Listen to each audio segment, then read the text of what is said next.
So for the second part of the lab module, we will be discussing the introduction to inorganic and organic chemistry.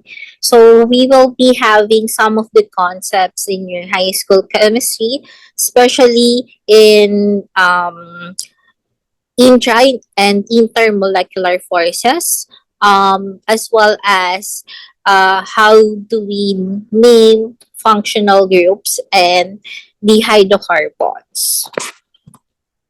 Okay, so for the inorganic part, we're going to discuss the forces of attraction, such as the intramolecular versus the intermolecular force. We will also be dealing with polarity. How do we determine if a substance is polar or non-polar? What are the definitions of the acids and bases? And what is a pH scale? Under the organic, we will be having short discussion about hydrocarbons. What are the types of functional groups such as ethers, alcohol, thiols, amines, aldehydes, ketones, and of course carboxylic acid and its derivative. So how do we differentiate these different functional groups based on its structure? And lastly, the polarity of these organic substances. Let's go first on the forces of attraction. These attractive forces between molecules allows them to form condensed phases of matter. There are two primary types of attractive forces. One is actually the intramolecular. When you say intramolecular, these are forces that hold atoms together. So meaning it is between element bonded to another element. So okay, within your compound or within your molecule.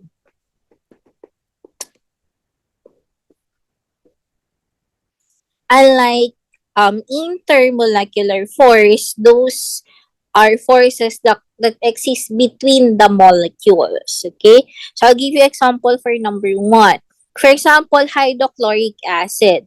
The attraction between the hydrogen and the chlorine before they become a hydrochloric acid, it is the intramolecular force. Again, the bond, the attraction between the hydrogen and the chlorine to make a bond is called intramolecular force within that molecule ng HCl only.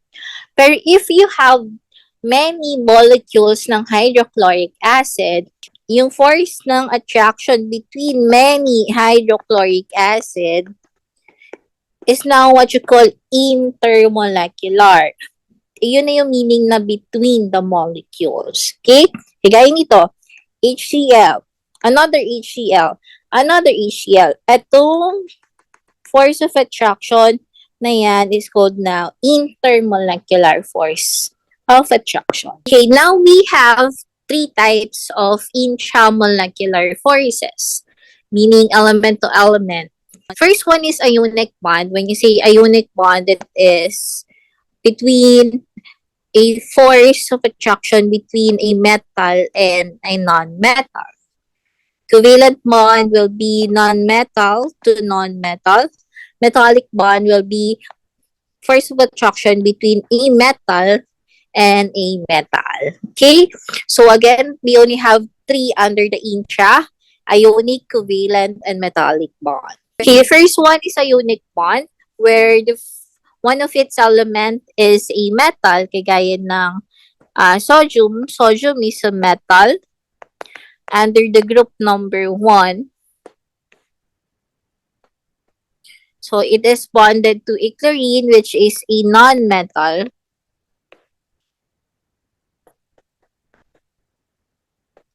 Which is group number 7A in the periodic table.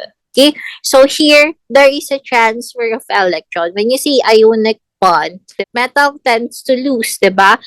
We've discussed on the first module that metals tends to lose its electron.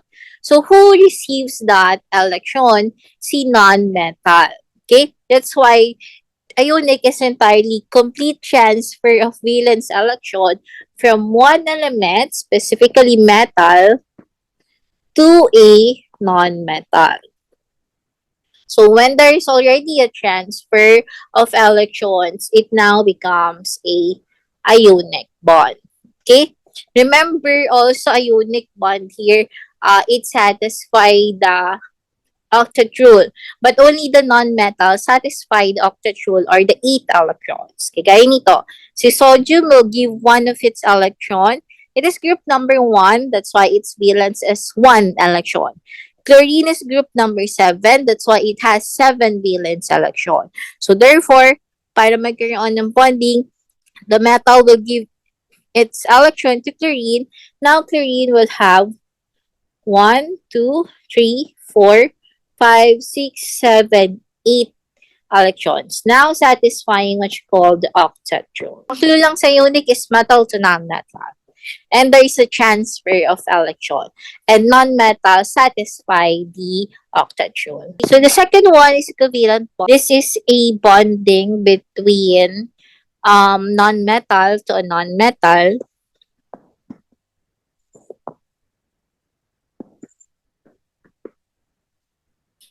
So basically, when you see covalent bond, this bond is formed between atoms that have a similar electronegativities or malapit yung range ng electronegativities nila. So because both atoms have similar affinity for electrons and neither tends to donate them, they share. So when you say covalent, sharing of electrons. Ionic is transfer of electrons. Covalent is sharing of electrons to satisfy the octet, meaning both of the elements will have to satisfy the octet or the 8 electrons and become more stable. First one will be the non-polar covalent bond. So in terms of electronegative value, if we are going to compute, by the way, electronegativity value, nakikita yan sa periodic table, ha? So, nakalist yan per element. For example, carbon dioxide. So, you have to check what is the electronegativity value ng carbon, anong electronegativity value ng oxygen. Then, you just have to subtract highest to the lowest value. So, non-polar covalent, your value for the electronegativity should have around 0 to 0.4 electronegativity value. Polar covalent is 0.5 until 1.8 na electronegativity value. So, and also, in terms of a bubble, kung makikita natin yung sharing of electrons sila, si non-covalent is almost equal.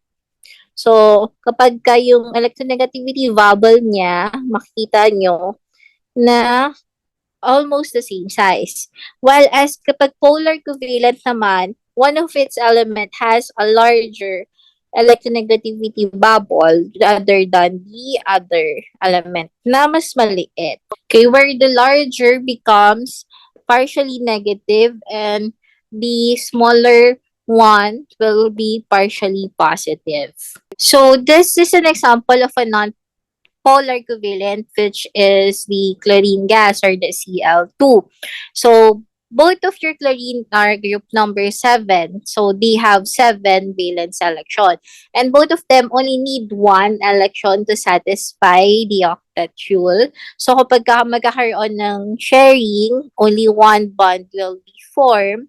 Pero pag ang counting niya, they would share the electrons. For example, si chlorine 1, 1, 2, 3, 4, 5, 6, 7, 8 siya. Octet na siya.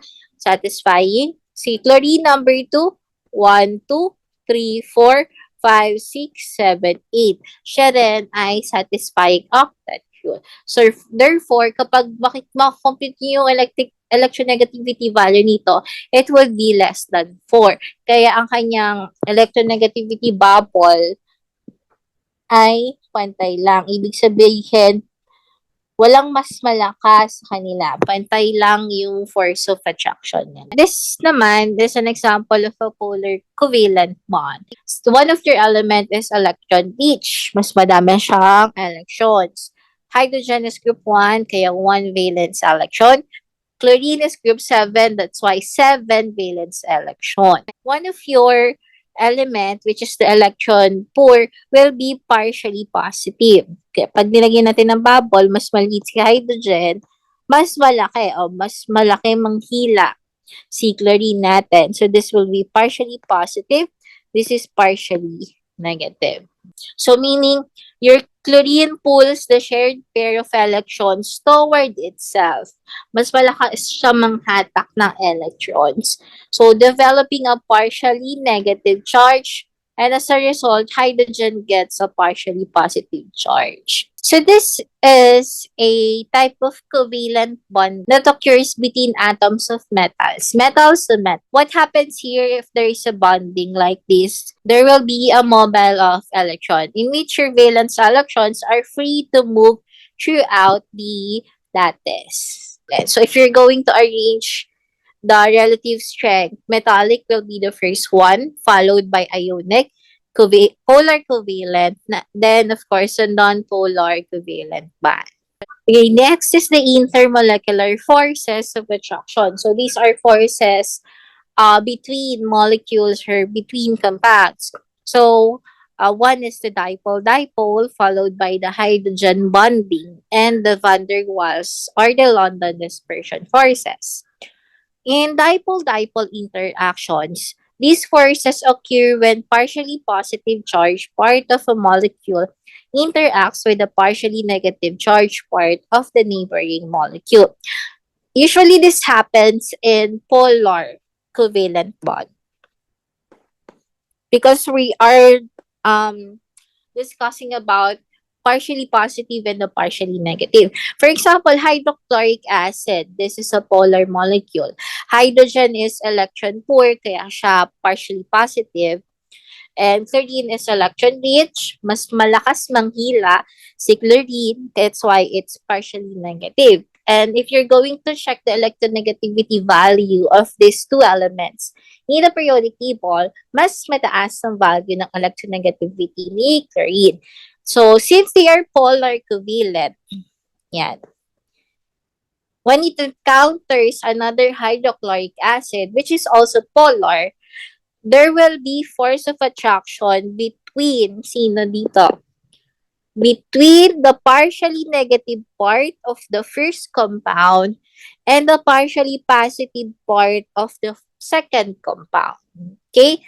Again, partially negative of the first compound will be attracted to the partially positive of the second compound.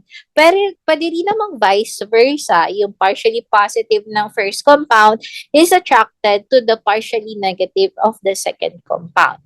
And of course, so on. So nasaan ang dipole-dipole dito?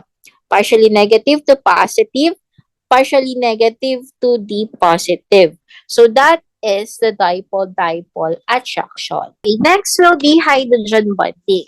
So from the term itself, it is the attraction of hydrogen to oxygen, nitrogen, and fluorine. Tatandaan ha, there will only be a hydrogen bonding if there is a presence of oxygen from another molecule, nitrogen from another molecule, or fluorine from another molecule. So, ang interaction is just hydrogen to nitrogen, hydrogen to oxygen, hydrogen to fluorine. So, yan lang pong tatlo ha.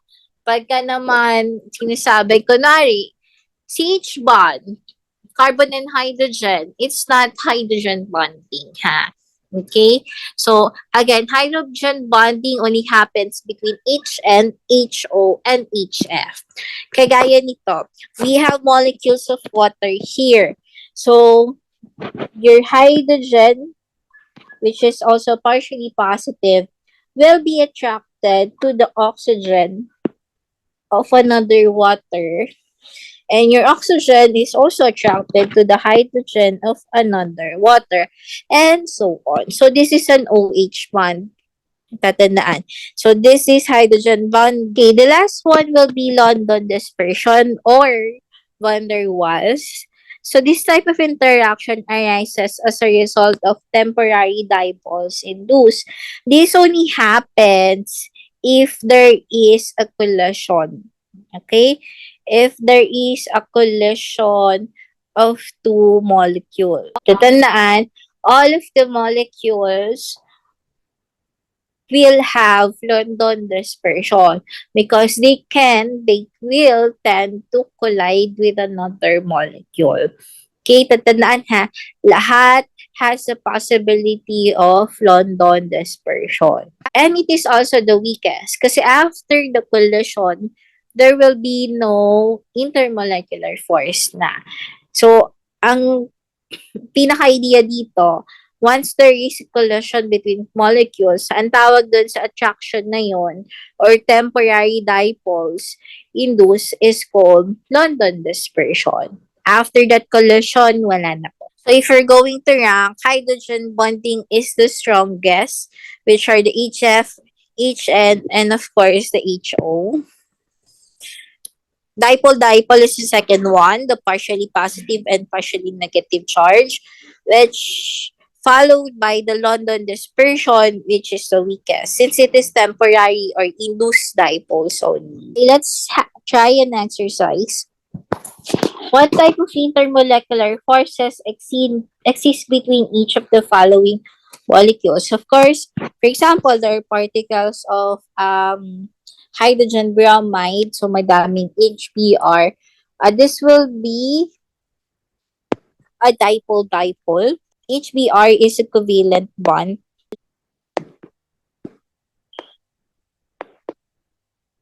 So HBr, not the HBr. So this is a covalent bond, meaning hydrogen is partially positive, bromine is partially negative. Tatandaan, hydrogen and bromine are both non-metal. So if you're going to check the electronegativity, hydrogen is much lower and mas konti lang din yung electron niya. Si bromine, group number 7, so 7 electrons. So there is a electron rich, there is an electron poor. That's why hydrogen is partially positive kasi isa lang ang electron niya, group number 1. Bromine is electron rich, that's why partially negative. So another HBr, partially positive, partially negative, partially negative ay positive, partially negative. So anong intermolecular force ng particles na to? So the partially negative bromine is attracted to a partially positive hydrogen. So, ang tawag dyan, pagka in terms of partially negative to partially positive, that is dipole-dipole. So, this one is dipole and also London dispersion. Okay, let's check CH4. Actually, hydrogen is 2.2 in electronegativity. Carbon is 2.5. So, kapag kinompute mo yung electronegativity value, it will be 2.5 minus 2.2, 0.3. 0.3 is under non-polar covalent. So, meaning there is no partially positive, there is no partially negative, equal bubble of electronegativities. So, meaning, una pa lang, it is not dipole-dipole.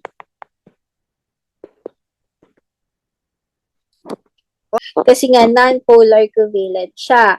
Another one, this is also not hydrogen bonding. Why? This is a CH bond. Remember, hydrogen bonding should occur on OH bond, NH bond, and also the HF bond.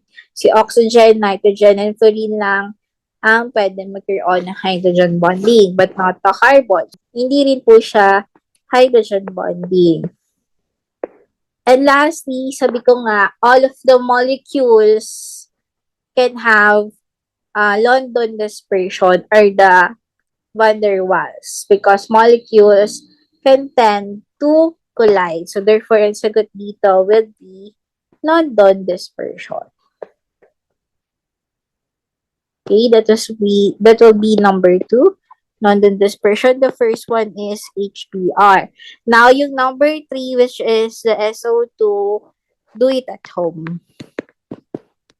Okay? Kindly identify what is the intermolecular force between the molecules of the SO2.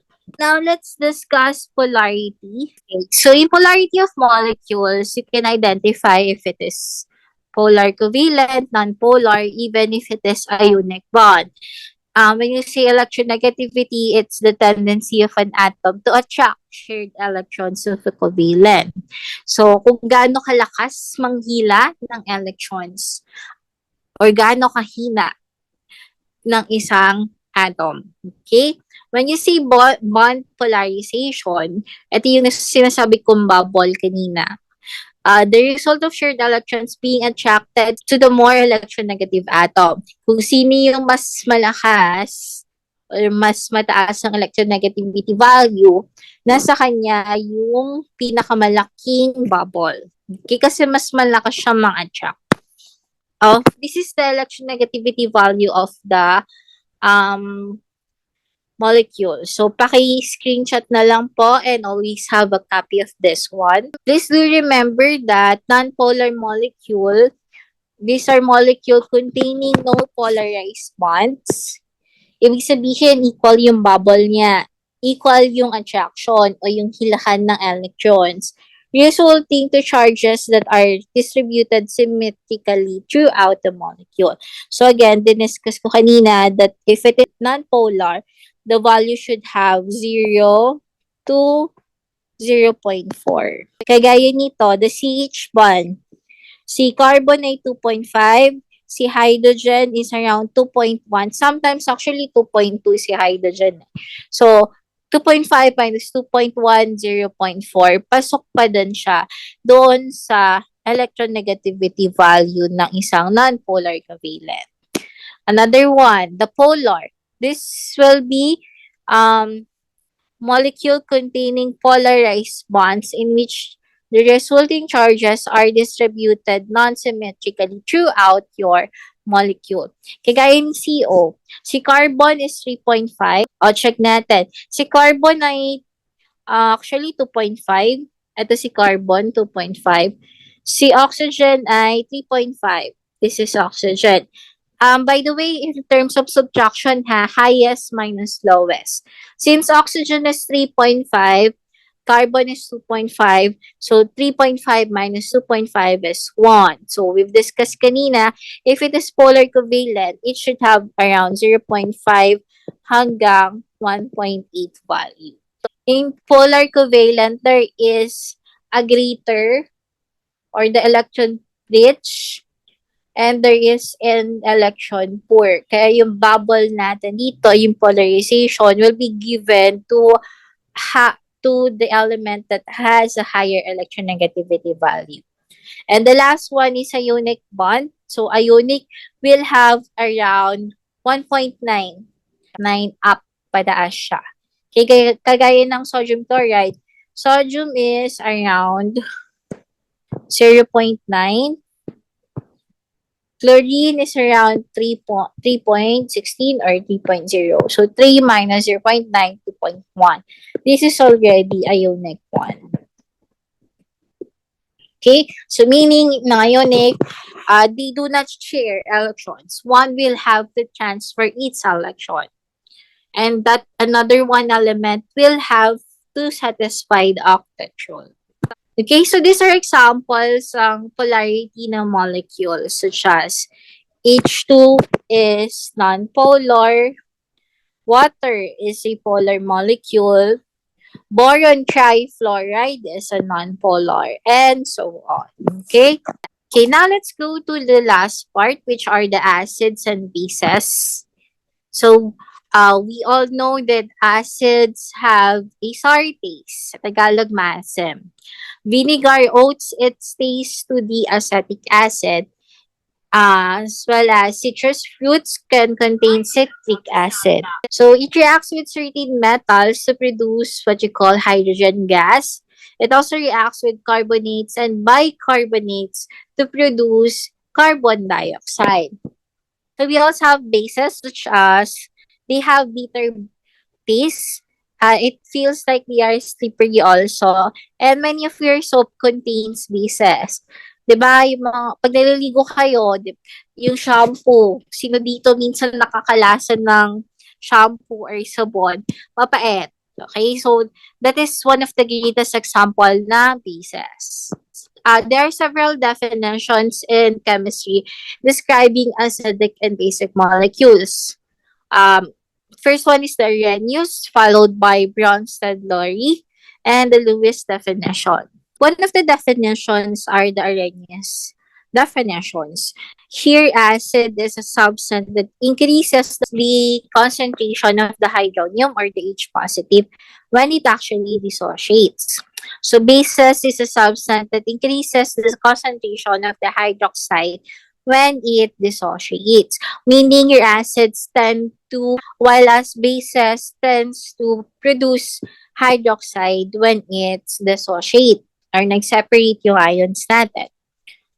By the way, when you say hydrogen plus, it's a proton ha. Another term for each positive is a proton.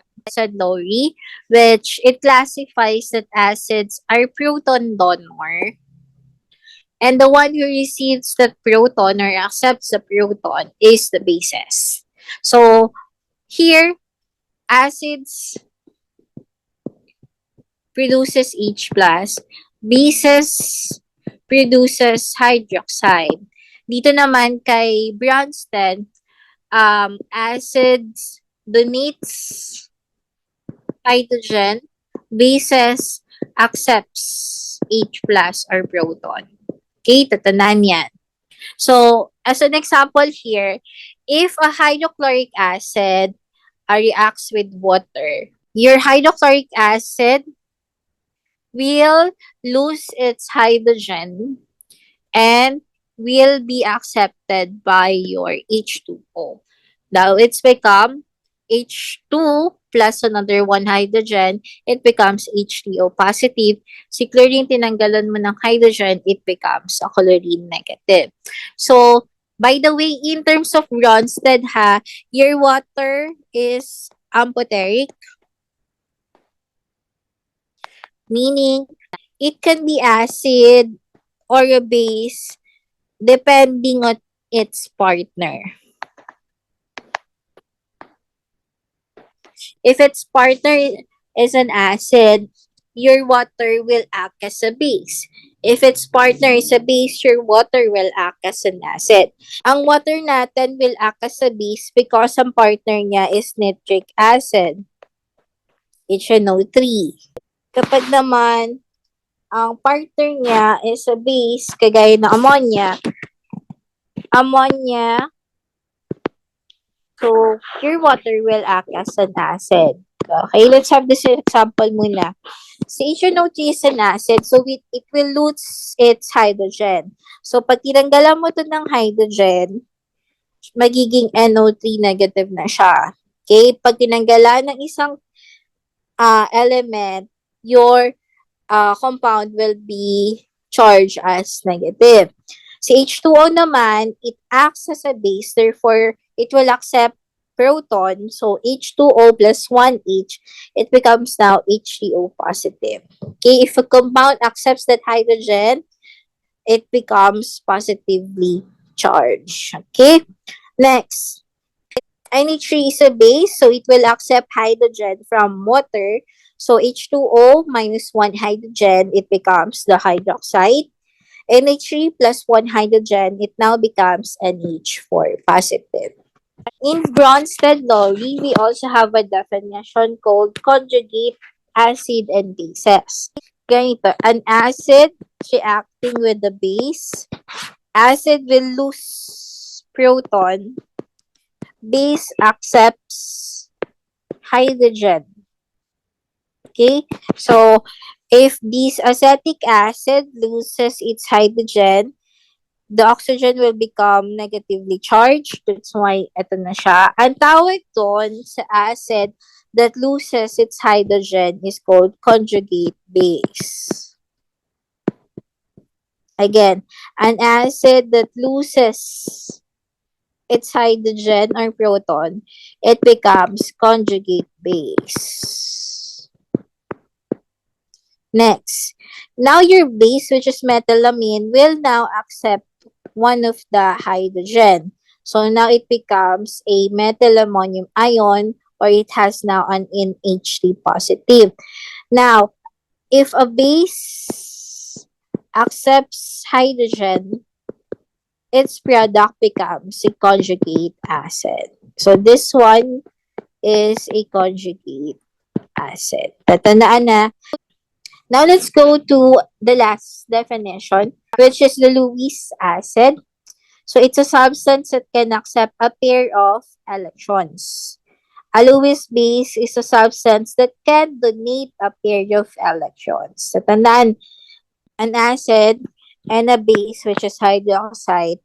Your hydroxide will donate its pair of electrons to form a bonding or a product. Kagaya nito, si hydroxide magdodonate ng electron kay hydrogen. Now, it can now becomes a whole product, which is an H2O. Same as well with this one. The nitrogen will donate its electron to hydrogen or an acid to form a product. Now, satisfying the 8 electron. Kung mapapansin nyo, kapag nag-bond na yan, ilan na si nitrogen? 2, 4, 6, 8. Same as well dito. Para makonect natin yung acid dito sa base natin, si boron trifluoride already have a complete number of electrons even though it does not satisfy the octet rule. To do bonding with that acid, si nitrogen magdodonate ng electron niya dito. So, pagka nag-donate na, B, F, F, F, then nitrogen, H, H, H, there will be already a bonding. Okay? Ang tawag dyan is Lewis acid definition. Si base magdodonate ng electron, tatagapin naman ni acid. Okay? Last part of the acids and bases are the pH. So, pH is the power of hydrogen. So, when you say pH is the negative log of the hydrogen concentration.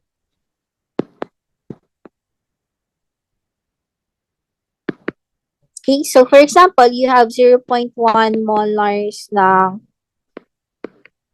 hydrogen ions and vinegar. So, paano ko computein yung pH? Negative log of 0.1 lang. Okay? Negative log of 0.1. So, makukuha nyo na yung pinaka-pH value. Don't worry, hindi na tayo magka-compute dito. More of the concept na lang. If the pH is around 7, okay, meaning the hydrogen ion concentration is around 1 times 10 raised to negative 7. And being kapag 7, there is equal concentration of proton and the hydroxide. By the way, in a substance, there is hydrogen ion and hydroxide ions. However, it has something to do with the equal concentrations. Kung gaano kadami si H, gaano kadami si hydroxide. Kapag naman less than 7 ang pH, meaning greater than 1 times 10 raised to negative 7 ang hydrogen ion, ibig sabihin pa-acidic yan. Mas mataas yung hydrogen ion natin kaysa hydroxide. Next naman, pag greater than 7 ang pH value, mas mababa yung hydrogen ion concentration, meaning mas mababa din yung hydrogen ions natin kaysa kay hydroxide, basic po tayo. Equal to 7, neutral. Less than 7, acidic. Greater than 7 hanggang 14 is basic. Okay? So, these are examples of pH of some of the common fluids. The second part of the discussion are the organic chemistry, specifically targeting the hydrocarbons in the functional group. So before that, what is an organic chemistry?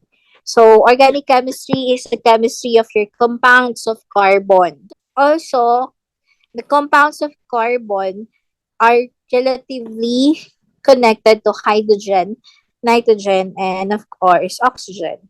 Sometimes sulfur halogens also, and the phosphorus. The carbon atom can share 4 valence electron. Why? Carbon is group number 4. Group 4. That's why it has 4 valence electrons on its outer. 1, 2, 3, 4. So to satisfy octet rule, it can form 4 covalent bonds also. Okay? So it can able to bond with another to form long chains and of course rings. Example will be this one and this one and this one. So carbon can form single, double, or triple bond. It can also form rings, kagaya nito. Sa bawat corner nito, there is a carbon present. Okay? And it has the ability to form an immense diversity of A compounds. Molecular formula is the number of atom per element. Expanded formula, kagaya ng C2H6, pag in-expand yan, dalawang carbon, and connected yung dalawang carbon. Kung connected yung dalawang carbon, ilan na lang yung matitira? Sige, I'll draw. So, dalawang carbon daw. Then it is connected. A carbon has 4, diba? So, if you're going to write 1, 2, 3, 4, 1, 2, 3, 4. So, filled na yung tig-isang electron nila, bonded na. But you'll have 6. So, therefore, 1 hydrogen, 2 hydrogen, 3 hydrogen, 4 hydrogen, 5 hydrogen, 6 hydrogen. So, as you can see, kapag binilang natin yung number of carbons, number of electrons si carbon would have 2, 4, 6, 8. 8 si first carbon. Si second kaya, 1, 2, 3, 4. 8 electrons then. Okay?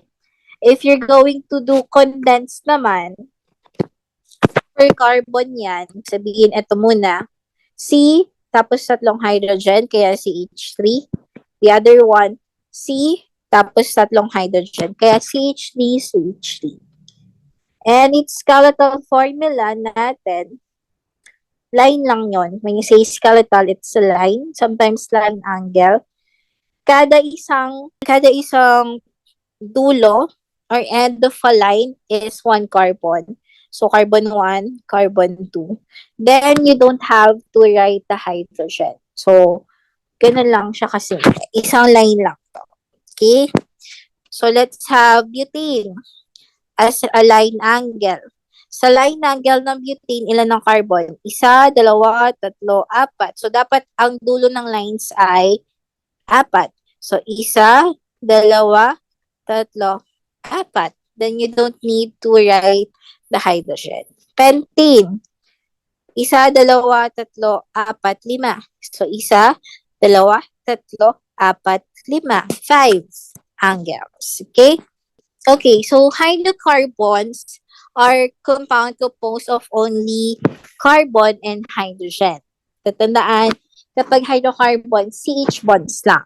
We have your alkanes. You can only see carbon, single carbon. So, single bonded carbons. When you say alkenes, double bonded carbons. When you say alkynes, triple bonded carbons. And if you see arenes, these are rings or the benzene ring. Isa lang naman ang sure na benzene. Ito lang yan. So, these are your arenes. Meron din tayong tinatawag na cycloalkanes. So, ito yung mga cyclic na single bonded. Cycloalkenes, ito yung mga cyclic na merong double bond. Cycloalkynes, ito yung mga cycloalkynes, yung mga cyclics na triple bonded naman. Okay, so just a short discussion ng nomenclature of a hydrocarbon. You have to know the parent name, the longest chain as much as possible, name of the substituents, and its location of the substituent. But we will focus on the parent name. Okay? Kagaya nito, find the longest chain. So, 1, 2, 3, 4, 5, kaya hindi yun longest. May possible others pa. Kaya natin to. 1, 2, 3, 4 carbon, 5 carbon, 6 carbon, 7 carbon, 8 carbon. So, meaning this is the parent chain and itong nakalabas will be a substituent. Let's try finding a parent name. By the way, there are prefixes. If it's 1 carbon met, 2 carbon et, 3 carbon prop, 4 is bute, 5 is pent, 6 is ane, 7 is hep, 8 is oc, 9 is non, 10 is dec. So, if it is an alkane, single bonded, you end it with ane. Kaya methane, ethane, propane, butane, pentane. Pero kapag ito naman ay alkene or the double bond, may double bond, you end it with ene. Kagaya ng propene, butene, pentene, hexene, heptene. Kapag naman triple bonded, end it with ine, alkyne, hexyne, heptine. Pag naman substituent, you end it with il. So, when you see substituent, not part of the parent chain, ha? For example, dito, counting nga natin dito, 1, 2, 3, 4, 5, 6. Longest na kaya yon? I don't think so. Let's try 1, 2, 3, 4, 5, 6, 7. Is it the longest kaya? Let's try another way. 1, 2, 3, 4, 5, 6, 7, 8. Ito na kaya? Let's try another way. Follow kaya natin to. So, 1, 2, 3, 4, 5, 6, 7, 8, 9. 9 is non-name. 9 is non. And it is single-bonded lang lahat. This is non-name. Okay? Pag nakakita kayo na meron ditong double bond, ayan, may nakaganyan, non-name ng tawag dyan. Pag triple bond, non-name. Okay? So, we also have some rules to choose what is a perfect parent chain. You should choose as much as possible the one that has many of the substituent. Okay, for example, you have two choices here as parent. So, 1, 2, 3, 4, 5, 6, 7. Okay, ito another way is 1, 2, 3, 4, 5, 6, 7. Both are the longest chain, but which one you should choose? As you can see, this has 1, 2 substituents. Pag ito namang another way, you have 1, 2, 3. So, tatlong substituent. The more, the better. So, you have to choose the parent chain that will give you the highest number of substituent. Kaya this is the correct way of identifying the parent chain. Okay? There are also hydrocarbons that are in cyclo. Kagaya nito, ring. When you say cyclo ring, isa, dalawa, tatlo. Tatlo is prop. Single-bonded lahat, kaya propane. Cyclo siya ring.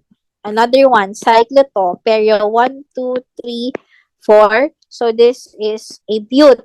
Single bond, kaya butane. Lastly, this is also cyclo ring siya. 1, 2, 3, 4, 5. So, this is, 5 is pen. Kaya cyclopentane. Okay, so this will be an exercise for you to identify the parent name. Kindly do it at home po as a practice. Now, let's go to different types of functional groups. These are all the examples of functional groups. that pertains to certain structure. When you see it's an alcohol, it has the OH bond. Amine has the NH2.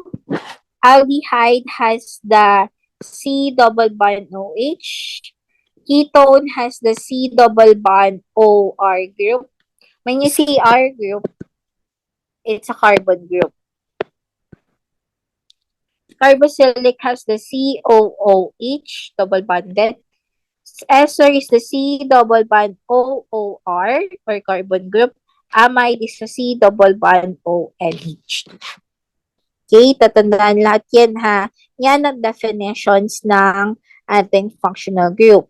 The first functional group that we have is an ether, which is it has an oxygen bonded to two carbons.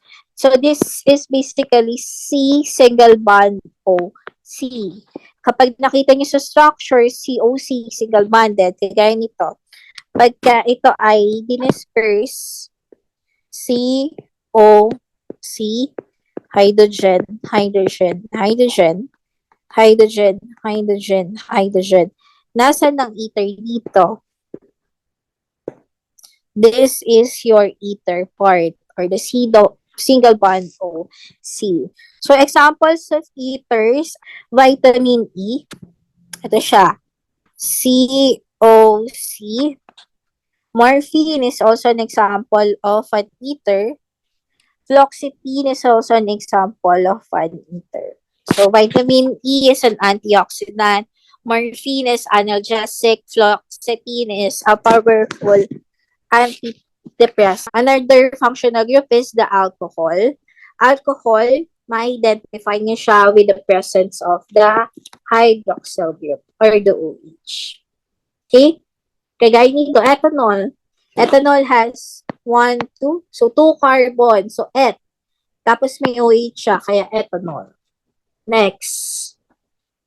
Propanol. So, 1, 2, 3. Then may OH siya. Diba? And of course, 2-propanol or the isopropyl.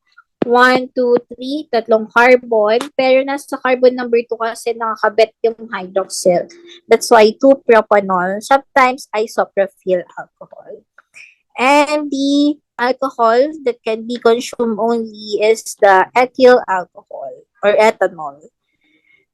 But a very low percentage. Ang pinaka-dangerous actually pag in-intake mo is methanol. Unfortunately, there are methanol poisoning. Why? Sometimes, in the distillation process of alcohols, nagkukulang sila ng time. And instead of ethanol, they produce methanol, which is highly toxic sa katawan natin. In ethanol kasi, sa body natin, we have acetaldehyde dehydrogenase. Acetaldehyde dehydrogenase. Okay? Kasi in ethanol, once inside the body, it is converted to ethanol. And the one that breaks down ethanol is the acetaldehyde dehydrogenase. However, in our body, kapag nakapag-intake ka ng methanol, we do not have the methanol dehydrogenase. So, therefore, it is very dangerous po. Okay? Another term for methanol, formaldehyde. So, di ba kapag nagkaroon ng formaldehyde sa katawan, it is highly toxic kasi we cannot break down formaldehyde sa body because we don't have formaldehyde dehydrogenase. So, formaldehyde or methanol are just the same. Next is thiols, which is a compound containing an SH group. So, thiols are known for their very unpleasant odor. So, kapag nakita niyo sa structure, meron siyang SH. That is already a thiol group. Next is the amines. Amines are derivatives of ammonia designated as primary, secondary, or tertiary structure. Amine is the nitrogen groups. So, sometimes it is primary, meaning your nitrogen group is connected to one carbon group. Kapag naman yung nitrogen group natin is connected to two carbon group, that is secondary. Kapag naman si nitrogen natin is connected to three carbon group, that is called tertiary naman. So, great examples of your amine are the morphine. Cocaine is an amine also. Nicotine is also an amine. And some of the naturally occurring amines are vital to neurochemistry, which are your adrenaline or the fight or flight hormone. That is an amine. Noradrenaline, so the one responsible for your heart rate, is also an amine group. Dopamine, emotions natin, motor skills, is also an amine group. Next will be the aldehyde. Aldehyde is a functional group composed of carbonyl. So this is the C double bond OH. Okay? Gaya nito. C double bond OH. That is methanol. It's a formaldehyde. Ethanol naman, or acetaldehyde, C double bond OH din siya. Ketones is a C double bond group. C double bond OR group or the COC. Ang tawag ko dito actually C double bond OC or carbon group. So you can see C double bond O carbon group. Kaya ito, C double bond OH aldehyde yan. This one is C double bond OC ketone dito. Usually, ang name ng mga ketones may own sa dulo. Kagaya nito, this is propanone. Tatlong carbon, prop, and may ketone siya, propanone ang tawag. Next will be the carboxylic acid. Carboxylics are the C double bond OH. Acetic acid is a great example of a carboxylic. C double bond OH, acetic acid yan. So, paano ang naming yan? Usually, oic acid. Tapos, dalawang carbon pa siya. Ethanoic acid or commonly called as acetic acid. We also have different derivatives ng carboxylic such as the esters. Ang ester natin is the C double bond OOR group. Kaya gaya nito, sa carboxylic, C double bond OOH. Sa ester, C double bond OOR group or the C double bond OOC group. Gaya nito, ethyl acetate, C double bond OOC group, C double bond OOC group, C double bond OO the C group. And kagaya din ito, C double bond OOC group. Amides is also a derivative of carboxylic acid, but this one is a C double bond O nitrogen group. Or basta C double bond OO nitrogen group. Kagaya ng acetamide, CONH2. Primary amide dyan kasi only one carbon group is connected. Methyl acetaldehyde is C double bond O and group.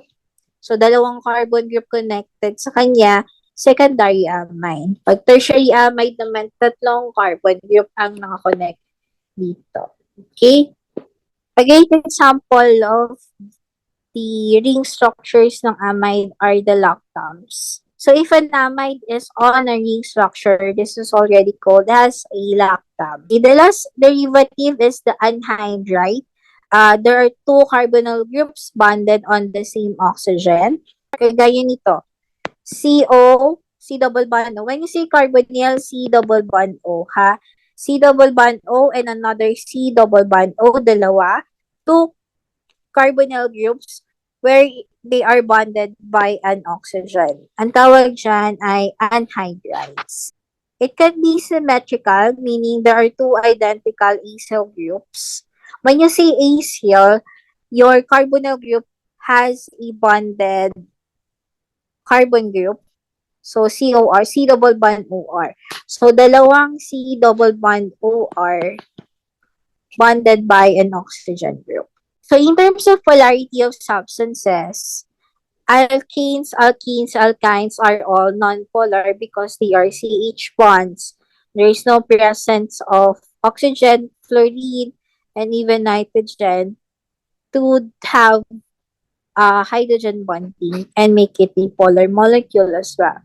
And CH bonds tends to be on the nonpolar side kasi parehong mababa yung electronegativity value nila. Ethers are slightly polar but they are mostly nonpolar. Alcohols are entirely polars because of the presence of the OH group, hydrogen bonding. Thiols are nonpolar, the SH groups. Aldehydes, ketones, and carboxylic acids are all polar. Okay, so this will be the end of the second module.